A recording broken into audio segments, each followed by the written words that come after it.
Bonjour, je suis Maxime Zenou, j'ai été longtemps directeur au ministère de la Justice et aujourd'hui je suis le directeur général de Groupe SOS Jeunesse.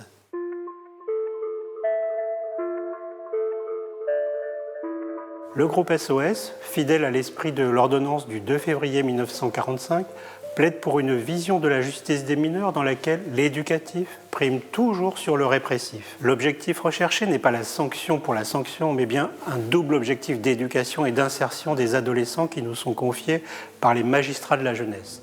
Les mesures de placement et d'accompagnement doivent être ainsi adaptées à chaque situation individuelle afin d'être efficaces et bénéfiques pour les enfants. Ne perdons jamais de vue que les mineurs délinquants sont toujours et avant tout des mineurs en danger. Le passage à l'acte délictuel ou même criminel n'est qu'une composante d'un parcours souvent chaotique. Pour cette raison, nous souhaitons limiter au maximum l'incarcération des mineurs. Les professionnels du terrain constatent depuis longtemps que la prison est criminogène et ne prépare pas vraiment l'insertion. C'est une sanction stigmatisante qui éloigne encore davantage de la société. La privation de liberté marque bien provisoirement un coup d'arrêt par la mise à l'écart. Les peines sont souvent trop courtes pour engager un véritable travail éducatif. Or, l'emprisonnement des mineurs progresse fortement ces dernières années sans qu'il y ait une véritable augmentation du nombre ou une aggravation des actes commis par les enfants malgré l'actualité médiatique. En 10 ans, nous sommes passés aujourd'hui de 600 mineurs détenus par an en moyenne à plus de 800. Cette situation est due en grande partie à l'augmentation des détentions provisoires, suite à la rupture d'un contrôle judiciaire, souvent en lien avec l'échec d'une mesure de placement.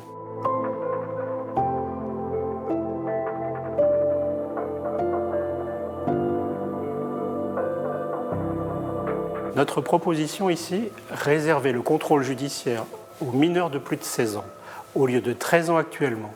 Loin d'être un marqueur de laxisme, cette position tient plus dans la recherche d'une efficacité plus grande de la peine. Nous proposons également, lorsque l'emprisonnement des mineurs est inévitable, de privilégier les établissements pénitentiaires réservés aux mineurs par rapport aux quartiers pour mineurs situés actuellement dans les maisons d'arrêt. La promiscuité avec les majeurs, malgré la séparation des unités, n'est jamais souhaitable.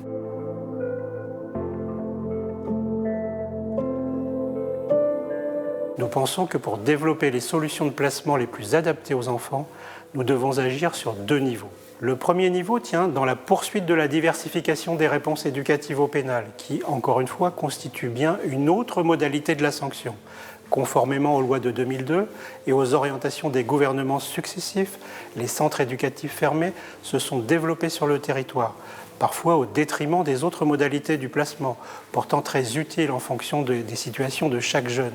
Nous pensons par exemple aux centres éducatifs renforcés, qui proposent des séjours courts, dits de rupture, éloignant les jeunes de leur milieu naturel de vie, pour proposer une action éducative intensive, préparatoire à l'insertion ou encore aux unités d'hébergement diversifiées, qui favorisent des hébergements individuels, dans le cadre d'une prise en charge collective.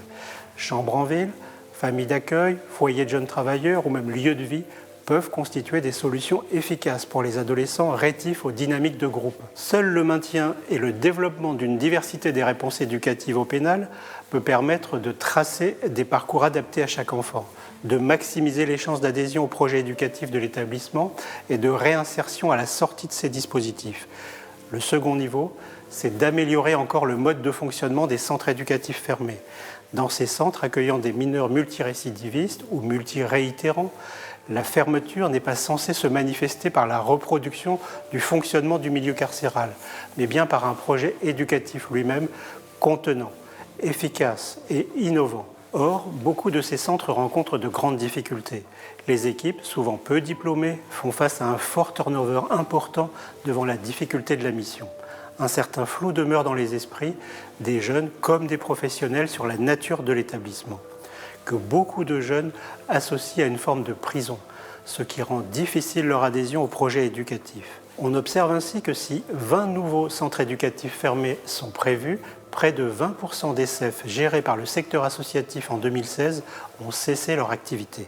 La direction de la protection judiciaire de la jeunesse a souhaité engager des états généraux du placement pénal, qui devraient repenser l'économie générale du dispositif de placement et optimiser l'éventail des modèles éducatifs proposés sur chaque territoire.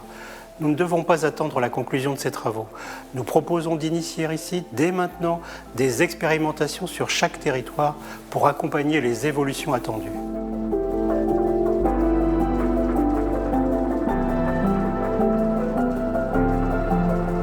Les métiers de l'hébergement collectif au pénal connaissent une baisse d'attractivité très préoccupante dans le secteur public comme dans le secteur associatif habilité.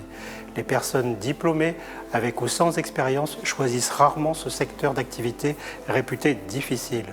Dans ce contexte, les personnels éducatifs recrutés viennent de tous horizons professionnels et n'ont qu'une connaissance limitée de la justice des mineurs, de l'action éducative au pénal ou même des adolescents en difficulté en général, notamment dans la relation à l'autorité des adultes. Les apprentissages de ces professionnels se réalisent dès lors sans préparation préalable au terrain et dans le quotidien partagé avec les jeunes et avec l'équipe.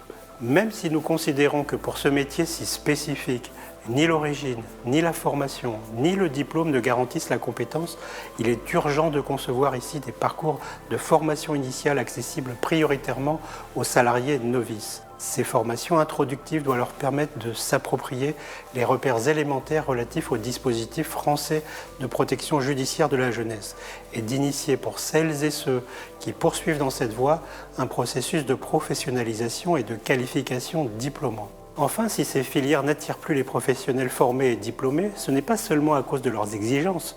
Les conditions salariales et le manque de valorisation globale sont également en cause. Il convient donc de poursuivre avec les autorités de contrôle et de financement et les fédérations associatives et d'employeurs une réflexion sur l'attractivité des métiers de l'internat, notamment au regard des conditions salariales qui peuvent être proposées. La gestion de la crise sanitaire a vu le déploiement de plusieurs Grenelles visant les métiers de la première ligne et en tension. Nous appelons de nos vœux un Grenelle des métiers du social, également porté par plusieurs fédérations du secteur.